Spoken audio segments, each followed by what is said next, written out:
আসলে এই ছোট্ট শিশুরা আসলে সিমেন্টকে যে কত ভালোবাসে এটা এদের উপস্থিতি আমার পালন করে এবং এরা তাদের ক্ষুদ্র যতটুকু আছে ওরা একটা ছবি হলেও এটি আনছে এটা অনেক বড় কিছু।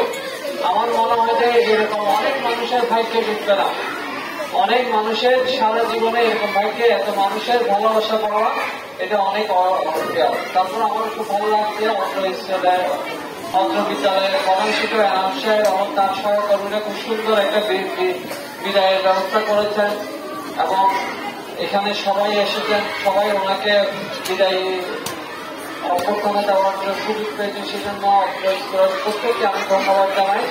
আর সাথে সাথে আমি এও বলবো জান্নাতুল ফেরদৌস বাবার সাথে আমার মনে হয় না কোনো সময় কোনো ধরনের প্রশাসনিক বা বিভিন্ন কারণে কোনো ধরনের কোনো রকমের কথাবার্তা বেশি হয়েছে এরকম মনে হয় না।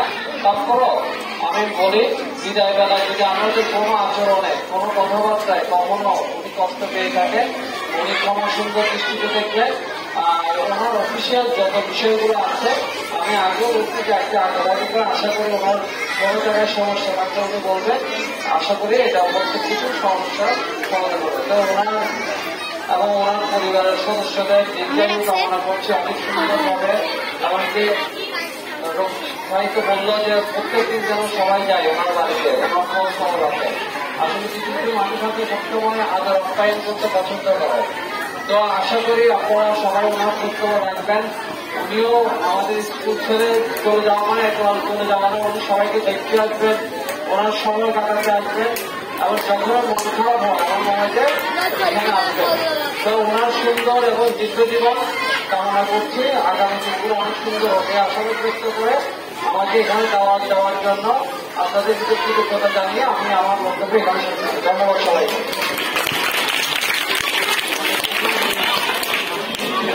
আমাদের সম্মানিত সহকারী থানা শিক্ষা অফিসারকে ধন্যবাদ ওনার সুন্দর বক্তব্যের জন্য।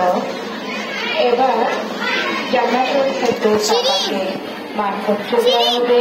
মানপত্র দেওয়ার আগে মানপত্রটি পাঠ করবেন রেখা বিশ্বাস। সহকারী শিক্ষক রেখা বিশ্বাসকে আমি মানপত্রটি পাঠ করার জন্য বিনীতভাবে অনুরোধ জানাচ্ছি।